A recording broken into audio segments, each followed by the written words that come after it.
kasih Bapa, kami siap mendengar firman-Mu di dalam nama Tuhan Yesus. Kami berdoa dan mengucap syukur. Haleluya. Amin. Puji nama Tuhan. Shalom saudara. Selamat pagi, siap dengar firman Tuhan. Amin. Tema firman Tuhan hari ini saya berikan judul Spirit of Sonship. Kalau saudara melihat atau mendengar istilah ini di dalam bahasa Inggris, sama seperti Spirit of Adoption. Kita diadopsi menjadi anak-anak Allah. Spirit of Sonship itu artinya roh keputraan. Pada hari ini kita mau belajar bersama-sama tentang hal ini dan saya rasa ini penting sekali untuk kita boleh mengerti bersama-sama bagaimana kita adalah anak-anak Allah. Amin saudara. Tapi tidak hanya sekedar mengerti anak-anak Allah. Apa yang ada di dalamnya kita perlu mengerti. Kita melihat salah satu pekerjaan daripada Roh Kudus ialah menyatakan kebenaran kepada kita orang-orang percaya. Dan salah satu kebenarannya adalah kita perlu mengetahui Spirit of Sonship, roh keputraan. Saudara yang dikasihi Tuhan, di dalam Roma 8 ayat yang ke-14 sampai dengan yang ke-16 dikatakan demikian. Semua orang yang dipimpin roh Allah adalah anak-anak Allah. Sebab kamu tidak menerima roh perbudakan yang membuat kamu menjadi takut lagi. Tetapi kamu telah menerima roh yang menjadikan kamu anak Allah. Oleh roh itu kita berseru, ya Aba, ya Bapa. Roh itu bersaksi bersama-sama dengan roh kita bahwa kita adalah anak-anak Allah. Saudara yang dikasihi Tuhan, saya mengajak kita semua untuk memperhatikan bagian daripada Injil Lukas yang mencatat silsilah daripada keluarga Yesus. Melalui pertolongan daripada Roh Kudus, Lukas mengungkapkan bahwa Adam anak Allah. Lukas 3 ayat yang ke-28. Dikatakan Adam anak Allah. Ini artinya Adam tidak hanya sekedar ciptaan Allah. Amin saudara. Adam tidak hanya sekedar mahakaryanya Allah. Tetapi Tuhan mengasihi, berkenan kepada Adam karena ia seorang anak. Katakan amin. Saudara yang dikasihi Tuhan, ketika para murid meminta Yesus mengajari mereka bagaimana seharusnya berdoa. Kemudian Yesus mengatakan agar murid-murid, agar kita berdoa dengan kalimat pertama, Bapa kami. Saudara yang dikasihi Tuhan, Yesus tidak menggunakan sebutan yang lain seperti Tuhan, Tuhan, yang maha agung, yang maha mulia, yang maha kuasa atau sang pencipta. Tetapi Tuhan menyebutkan, menyuruh murid-murid untuk berdoa dengan kalimat Bapa kami. Lebih daripada itu saudara, kita bisa melihat Bapa kami itu artinya apa? Ketika saya dan saudara ada di tempat ini, kemudian saya memimpin di dalam doa dan kalimat pertama yang saya katakan, Bapa kami. Itu artinya saya sedang berdoa kepada Allah yang bukan hanya Bapanya saya, amin. Tetapi juga Bapa saudara, Bapa kita semua. Jadi ketika kita berdoa Bapa kami, itu artinya Allah adalah Bapa kita semua. Itulah yang diajarkan Yesus. Saudara yang dikasihi Tuhan, Allah tidak hanya Bapanya Yesus, Allah tidak hanya Bapanya murid-murid, tetapi Allah juga Bapa saudara dan Bapa saya. Saudara yang dikasihi Tuhan, hal ini merupakan kebenaran yang luar biasa untuk kita bersama-sama mengerti. Injil Yohanes mencatat bahwa salah satu tujuan Yesus, saya pernah sampaikan sebelumnya, ialah untuk menunjukkan Bapa kepada kita. Untuk menunjukkan Bapa kepada murid-murid. Kepada orang-orang Yahudi pada waktu itu. Saudara perlu diketahui. Di dalam agama Yudaisme, orang-orang Yahudi tidak menyebut Allah sebagai Bapa. Saudara yang dikasihi Tuhan, biasanya orang-orang Yudaisme atau orang Yahudi yang beragama Yudaisme memanggil Allah sebutan El Shaddai, Allah Maha Kuasa, Jehovah Jireh, Tuhan menyediakan, Jehovah Rope, Tuhan yang menyembuhkan, Jehovah Sabaoth, Tuhan semesta alam, El Elyon, Tuhan Maha Tinggi dan sebutan-sebutan lainnya. namun tidak ada satupun sebutan yang mengatakan bahwa Allah itu Bapa. Saudara yang dikasihi Tuhan, bagi agama Yudaisme, memanggil Allah dengan sebutan Bapa itu merupakan hujat terhadap Allah. Kenapa? Karena itu artinya menyamakan diri dengan Allah. Namun kenapa Yesus mengajarkan murid-muridnya untuk kita mengatakan kepada Bapa, kepada Allah dengan sebutan Bapa?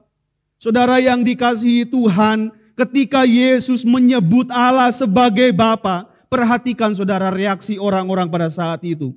Di dalam Yohanes 5 ayat yang ke-16 sampai dengan yang ke-18 dikatakan, dan karena itu orang-orang Yahudi yang berusaha menganiaya Yesus, karena ia melakukan hal itu pada hari Sabat, tetapi ia berkata kepada mereka, Bapakku bekerja sampai sekarang, maka aku pun bekerja juga. Sebab itu orang-orang Yahudi lebih berusaha lagi untuk membunuhnya. Bukan saja karena ia meniadakan hari Sabat, tetapi juga karena ia mengatakan apa? Bahwa Allah Bapanya sendiri. Dengan demikian menyamakan dirinya dengan Allah.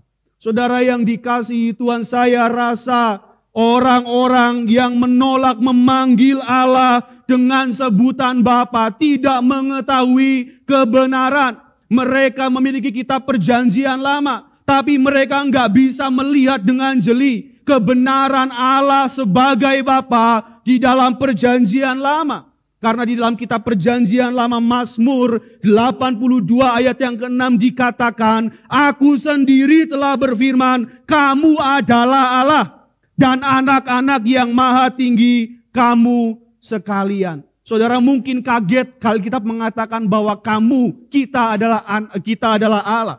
Kita adalah anak-anak yang maha tinggi. Namun perlu diketahui saudara, di mana kamu adalah Allah, ini istilah yang dipakai di dalam Alkitab, dalam bahasa asli Ibraninya Elohim, mengacu kepada tokoh-tokoh pemimpin, orang-orang yang diangkat menjadi hakim Israel, yang ditugaskan sebagai wakil Allah di dalam melaksanakan keadilan, melindungi yang lemah, dan menolong dan melaksanakan keadilan. Saudara yang dikasihi Tuhan, jadi istilah kamu adalah Allah itu sama sekali tidak sedang berarti Allah atau manusia berkemungkinan menjadi Allah. Tetapi mereka dapat menjadi wakil Allah dengan kuasa dan wibawa untuk menjatuhkan hukuman dan melaksanakan keadilan. Namun bagaimana dengan Yesus? Dia adalah anak Allah, dia manusia, tetapi dia Allah yang menjadi manusia. Saudara perhatikan ketika orang-orang menyebut Yesus menghujat Allah karena mengatakan Allah sebagai Bapa. Yesus menggunakan Mazmur ini untuk menjelaskan ketidakmampuan mereka di dalam memahami Allah sebagai Bapa. Apa yang dikatakan Yesus di dalam Yohanes 10 ayat yang ke-34 sampai dengan yang ke-36 dikatakan demikian. Kata Yesus kepada mereka, tidakkah ada tertulis dalam kitab Taurat kamu, Aku telah berfirman, kamu adalah Allah. Jikalau mereka kepada siapa firman itu disampaikan disebut Allah, sedang kitab suci tidak dapat dibatalkan. Masihkah kamu berkata kepada dia yang dikuduskan oleh Bapa dan yang telah diutusnya ke dalam dunia, engkau menghujat Allah karena aku telah berkata, aku anak Allah. Saudara yang dikasihi Tuhan, mereka tidak dapat menolak kebenaran bahwa Yesus adalah anak Allah, bahwa kita orang-orang yang percaya kepada Yesus adalah anak-anak Allah. Amin saudara. Kalau mereka menolak itu, mereka enggak mengerti kitab mereka sendiri. Mereka enggak mengerti kebenarannya. Saudara yang dikasihi Tuhan, mari kita melihat Yesus tidak berbicara di luar kebenaran. Jika Yesus mengatakan bahwa dia adalah anak Allah dan Allah adalah Bapanya, itu kebenarannya. Itu firman Tuhan katakan. Alkitab secara jelas menjelaskannya kepada kita. Saudara yang dikasihi Tuhan, mari kita melihat secara keseluruhan Yesus menggunakan sebutan Bapa kepada Allah di dalam kitab Injil sebanyak 149 kali. 37 kali dalam Matius, 5 kali dalam Markus, 13 kali dalam Lukas, dan 94 kali di dalam Injil Yohanes. Saudara perhatikan, apakah saudara tahu apa yang Yesus sedang lakukan? Apakah saudara tahu sedang apa Yesus mengatakan Allah sebagai Bapa sebanyak ini? Untuk kita mengerti. Mengerti apa saudara? Mengerti satu ikatan keluarga Allah. Amin. Kita adalah keluarga Allah. Dia menyebut kita anak dan Allah adalah Bapanya. Seperti Bapa merindukan anak-anaknya, putra-putrinya, demikian juga Yesus merindukan saudara-saudarinya. Kenapa dikatakan kita adalah saudara-saudari Yesus? Karena Paulus berkata, Yesus menjadi yang sulung di antara banyak saudara. Katakan amin. Allah merindukan anak-anaknya, Yesus merindukan saudara-saudarinya berkumpul di dalam satu perkumpulan, yaitu keluarga Allah. Saudara yang dikasihi Tuhan, ketika kita mengerti kebenaran ini akan mengubah cara hidup kita. Saya percaya saudara, Matius 23 ayat yang ke-37 dikatakan, Yerusalem, Yerusalem, engkau yang membunuh nabi-nabi dan melempari dengan batu orang-orang yang diutus kepadamu. Berkali-kali aku rindu mengumpulkan anak-anakku, sama seperti induk ayam mengumpulkan anak-anaknya di bawah sayapnya, tetapi kamu tidak mau. Saudara bersyukur kita bersama-sama di tempat ini sebagai keluarga Allah, amin.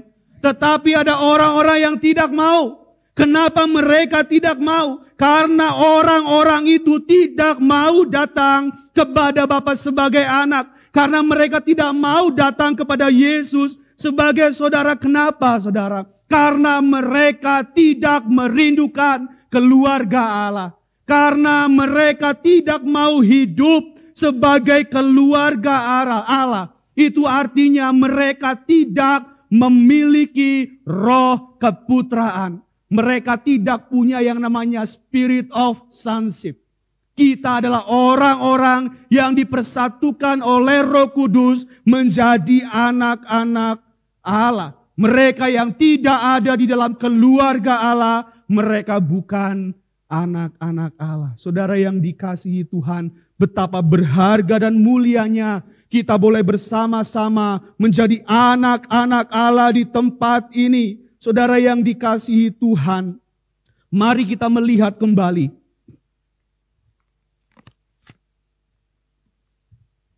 Di awal penciptaan, ketika Allah menciptakan hewan dan tumbuhan dan benda-benda penerang seperti matahari, bulan, dan bintang, Ia hanya berfirman dan kemudian semuanya tercipta. Akan tetapi ketika Allah menciptakan Adam, Dia harus membungkuk, mengambil tanah, dan kemudian mulai membentuk Adam menurut gambarnya. Allah menciptakan Adam dengan perhatian khusus. Saudara mungkin terlewatkan momen ini. Mari kita melihat bersama-sama ketika momen Allah menghembuskan nafas kehidupan ke dalam Adam. Allah memberikan kehidupan untuk pertama kalinya kepada manusia. Momen ini mengungkapkan satu tujuan dan esensi daripada keberadaan manusia, yaitu manusia hidup untuk Allah, oleh Allah, dan melalui Allah yang adalah kasih, dan di mana Dia adalah Allah yang adalah Bapa. Saudara yang dikasihi Tuhan, perhatikan di dalam momen ini saudara, di dalam momen penciptaan Adam mengalami apa yang saya sebut namanya yang pertama. Dikatakan ia mendengar suara pertama, suara Bapanya. Ia melihat wajah pertama, wajah Bapanya yang penuh kemuliaan. Adam merasakan sentuhan pertama, sentuhan Bapanya. Dan bahkan Adam memiliki emosi yang pertama, yaitu emosi respon terhadap kasih daripada Bapanya. Saudara yang dikasihi Tuhan, kemudian bagaimana dengan Hawa? Hal yang sama juga terjadi terhadap Hawa. Kita melihat Hawa diciptakan dengan cara yang sama seperti Adam. Hanya saja materi atau bahan bakunya berbeda, saudara. Adam diciptakan dari tanah, tapi Hawa diciptakan dari apa, saudara? Tulang rusuk yang diambil dari Adam. Allah membuat Adam tertidur, kemudian tulang rusuknya diambil. Kejadian 2 ayat yang ke-22 dikatakan, dan dari rusuk yang diambil Tuhan Allah dari manusia itu dibangunnyalah seorang perempuan, lalu dibawanya kepada manusia itu. Saudara perhatikan bagian akhir ayat ini. Lalu dibawanya kepada manusia itu. Siapa manusia itu? Adam. Sebelum dibawa untuk bertemu dengan Adam, artinya Hawa bersama-sama dengan siapa, saudara? Bersama dengan Allah. Jadi Hawa pun mengalami yang pertama. Hawa mengalami mendengar suara pertama, suara bapaknya. Ia melihat wajah pertama, wajah bapaknya yang penuh kemuliaan. Ia merasakan sentuhan pertama, sentuhan bapaknya. Ia mengalami emosi yang pertama, respon terhadap kasih bapaknya. Adam dan Hawa diciptakan untuk mengalami yang pertama, untuk bertemu muka dengan Allah yang adalah Bapa. Katakan amin. Saya rasa saudara saya dan saudara pun sama, hidup sekarang ini untuk bertemu muka dengan muka Allah yang adalah Bapa kita. Ketika kita mengalami tekanan, kesulitan, persoalan, tuntutan kehidupan, kita datang kepada Allah Bapa untuk mendengar suaranya, untuk melihat wajahnya, untuk merasakan sentuhannya. Terlebih lagi kita mengalami kasih-Nya yang luar biasa. Bukankah betapa menenangkannya kita berada dalam pelukan Bapa, saudara? Itulah yang seharusnya kita rasakan, itulah yang seharusnya kita nikmati. Kita bisa menjalani satu kehidupan yang luar biasa ketika kita tahu Bapa memeluk kita, Dia mengasihi kita, Dia mencurahkan seluruhnya untuk kita. Saya akan membacakan dalam Galatia 4 ayat yang ke-4 sampai dengan yang ke-7. Demikian firman Tuhan. Tetapi setelah genap waktunya, maka Allah mengutus anaknya yang lahir dari seorang perempuan dan takluk kepada hukum Taurat. Diutusnya untuk menebus mereka yang takluk kepada hukum Taurat, supaya kita diterima menjadi anak. Dan karena kamu adalah anak, maka Allah telah menyuruh roh anaknya ke dalam hati kita yang berseru, ya Aba, ya Bapa. Jika kamu bukan lagi hamba, melainkan anak. Jika kamu anak, maka kamu juga adalah ahli-ahli waris oleh Allah. Saudara yang dikasihi Tuhan, sebagai anak kita adalah ahli waris. Mari kita melihat kembali. Setelah kejatuhan Adam dan Hawa ke dalam dosa, memang semuanya berubah. Yang awalnya baik menjadi buruk. Dosa menghancurkan segalanya. Persekutuan manusia dengan Allah rusak. Mereka menjadi takut dan malu bertemu dengan Bapa. Namun saya mau saudara perhatikan hal ini. Ada satu yang tidak berubah. Yaitu posisi Adam dan Hawa di hati Allah. Katakan amin. Saudara yang dikasihi Tuhan, mereka tetap anak-anak Allah. Mereka tetap anak-anak Bapa. Mereka putra-putrinya Bapa. Saudara yang dikasihi Tuhan, perhatikan hal ini. Salah satu pengajaran yang penting sekali. Doktrin jaminan keselamatan yang tanpa syarat, yang tidak bisa hilang. Menjelaskan perbedaan antara istilah hubungan dan persekutuan. Yang menyatakan persekutuan dengan Allah dapat rusak. Namun hubungan dengan Allah tidak. Persekutuan Adam dan Hawa rusak karena dosa. Tapi hubungan mereka, posisi mereka sebagai anak tidak dapat tergantikan. Saudara yang dikasihi Tuhan, saat Adam dan Hawa jatuh ke dalam dosa, persekutuan mereka rusak. Mereka menjadi takut dan malu untuk bertemu dengan Tuhan. Namun posisi hubungan mereka sebagai anak tidak berubah di hati Allah. Saudara bisa melihat di dalam kitab Perjanjian Baru, hati Bapa yang juga tidak berubah dinyatakan di dalam kisah tentang anak yang hilang. Amin, saudara. Dikatakan di dalam cerita tersebut di mana si anak bungsu mencoba pergi dari rumah membawa warisannya. Ia kemudian pergi meninggalkan persekutuan dengan bapaknya, ingin hidup bebas dengan caranya sendiri tanpa harus ikut kehendak bapaknya. Si bungsu kemudian dia pergi keluar kemudian menghamburkan hartanya, akhirnya menjadi miskin, kelaparan, dan ketika dia kelaparan, dia miskin, dia bahkan hampir makan makanan babi, saudara, makanan binatang. Ketika dia seolah-olah sejajar dengan binatang, ketika dia seolah-olah sama seperti binatang, baru dia menyadari bahwa dia bukan binatang. Betul, saudara? Baru dia menyadari dia adalah anak. Saudara yang dikasihi Tuhan, kehidupan kita sama ketika kita berada di lumpur dosa.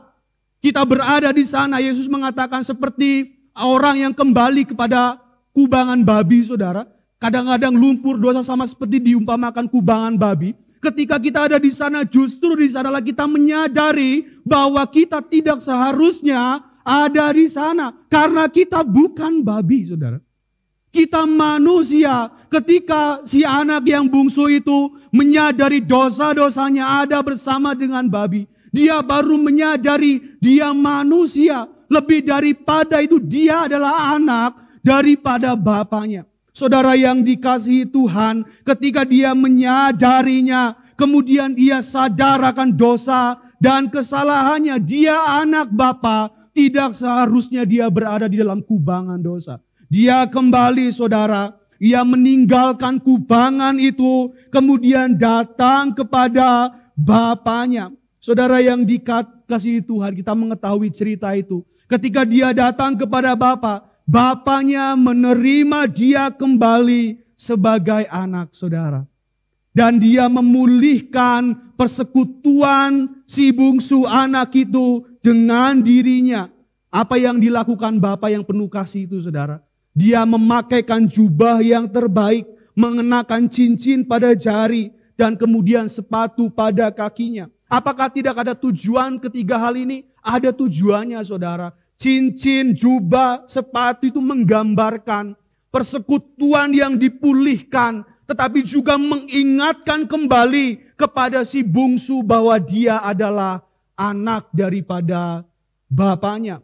Jubah menyatakan perkenanan bapa kepada anaknya. Seperti halnya ketika Yusuf mendapatkan jubah dari Yakub, itu tanda perkenanan. Kemudian cincin menyatakan otoritas dan kuasa. Anak itu adalah ahli waris daripada bapa. Sama seperti Yusuf ketika dia mendapatkan cincin dan kemudian menjadi raja Mesir. Kemudian sepatu menyatakan kebenaran. Sebagai anak bapa, kita dimampukan untuk terus berjalan menurut kehendak Bapa. Saudara yang dikasihi Tuhan, betapa luar biasanya kebenaran ini. Saya mau ingatkan kita semua, barangkali mungkin kita sedang berada di lumpur dosa sama seperti anak bungsu. Tetapi saudara sadari, bukan di sana tempat kita. Kita adalah anak. Kita seharusnya bersama-sama dengan Bapa, ada di rumah Bapa, menikmati warisan yang Bapa sudah sediakan. Saudara yang dikasihi Tuhan, betapa luar biasanya kebenaran ini mengajarkan kita di mana posisi kita yang seharusnya. Saya ingin saudara kita kembali kepada silsilah Yesus di dalam Injil Lukas. Diawali dengan Yesus anak Yusuf dan kemudian diteruskan dari generasi-generasi selanjutnya. Dan kemudian kembali ke awal dikatakan, anak Sem, anak Nuh, anak Lameh, anak Metusalah, anak Henoh, anak Yared, anak Mahalaleel, anak Kenas, anak Enos, anak Set, anak Adam, kemudian anak Allah. Saudara yang dikasihi Tuhan, setelah jatuh ke dalam dosa, Allah tetap sebagai Bapa. Adam tetap seorang anak laki-lakinya dan Hawa anak perempuannya. Dosa tidak mengubah itu. Dosa si bungsu juga tidak mengubah identitasnya sebagai anak Bapa. Sekalipun ia merasa tidak pantas menjadi anak, tetapi ia tetap anak. Dosa merusak persekutuannya dengan Bapa, tetapi tidak membatalkan hak warisnya. Mari saudara, kita bisa melihat kasih Bapa yang begitu besar, kasih yang memulihkan persekutuan si bungsu dengan bapaknya dan menikmati kembali posisinya sebagai anak Bapa. Dan Alkitab berkata, anak bungsu yang hilang telah didapatkan kembali. Kasih Bapa mendapatkan kembali anaknya yang hilang. Saudara, saya mengutip tulisan Liv Hetland, dia mengatakan seperti ini. Dongeng tentang Pangeran Kodok, suatu penuturan kembali yang imajinatif dari Injil. Saudara pernah membaca atau menonton film ini, Pangeran Kodok? Saya rasa sudah tahu saudara ya.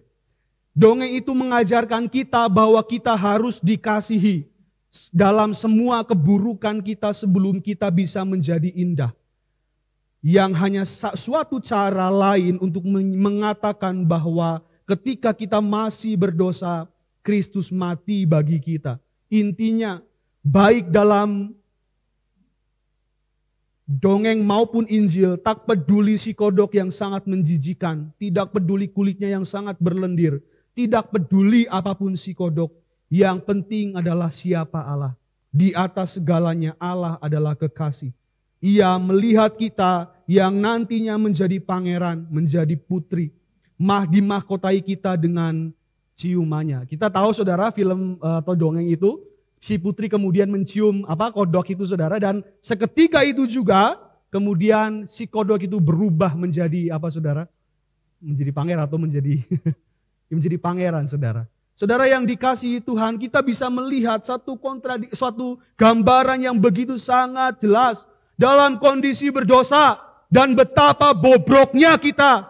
Kasih Allah menjangkau kita. Kasihnya memulihkan persekutuan kita dengan Bapa. Kasihnya mengingatkan kita bahwa kita adalah anak-anak Allah. Amin saudara. Saudara yang dikasihi Tuhan, tidak seharusnya kita berada di lumpur dosa. Itu bukan tempat kita. Tempat kita di rumah Bapa, menikmati persekutuan, menikmati warisan yang sudah disediakan Bapa kepada kita. Saudara yang dikasihi Tuhan, saudara, saya percaya hal ini hal yang sangat penting untuk kita bisa kembali kepada Bapa yang adalah Allah kita, untuk kita kembali sebagai anak, identitas sebagai anak, bukan sebagai orang luar yang hidup seperti binatang, yang hidup dengan dosa-dosa mereka. Tidak saudara. Kasih Allah akan menjangkau kita, membawa kita kembali kepada pelukannya. Saudara yang dikasihi Tuhan, mari kita melihat sebagai anak kita adalah ahli warisnya. Sebagai ahli waris kita memiliki warisan, bukan hanya kelak di kehidupan mendatang, tetapi di sini dan saat ini. Warisan yang Bapa miliki semua adalah milik kita. Paulus mengatakan kita memiliki akses penuh terhadap seluruh warisan itu saudara. Jadi jangan pernah takut dan jangan pernah khawatir. Kita hidup bukan dari gaji ke gaji setiap bulan. Amin saudara. Kita hidup dari warisan. Kita hidup bukan dari apa yang kita punya. Kita hidup dari apa yang Bapa kita punya. Disitulah kita harus hidup dari iman kepada iman. Karena kita hidup bukan dari gaji kepada gaji. Kita hidup daripada warisan kepada warisan yang sudah diberikan Bapa kepada kita. Yang adalah milik Bapa dan menjadi milik kita. Saudara yang dikasihi Tuhan. Dan penting sekali saudara. Sebagai Bapa, Ia memberikan warisan kepada anak-anaknya. Bukan kepada hamba-hamba yang bekerja kepadanya. Artinya apa? Yesus atau Bapa memberikan warisan kepada kita karena kita adalah anak saudara, bukan berdasarkan kinerja kita. Saudara, ini penting saudara untuk kita bersama-sama mengerti. Saya mengutip tulisan Gregory Boyd, dia mengatakan seperti ini. Kita menjadi human being, manusia yang memiliki eksistensi, bukan human doing. Manusia yang melakukan, karena harga kita ditetapkan dalam siapa kita, bukan pada apa yang kita lakukan. Saudara yang dikasihi Tuhan, agama telah banyak menciptakan human doing. Manusia yang melakukan, berharga berdasarkan kinerja. Oleh sebab itu di dalam agama kita mendapatkan saudara, jika kinerja saya baik, saya merasa bangga. Jika kinerja saya buruk, saya merasa malu. Jika saya kurang bekerja, saya merasa kurang berharga. Jika saya banyak bekerja, saya merasa tambah berharga. Berapa banyak saudara orang Kristen terjebak dalam konsep human doing, di mana nilai mereka ditentukan oleh diri mereka sendiri, bukan oleh Allah.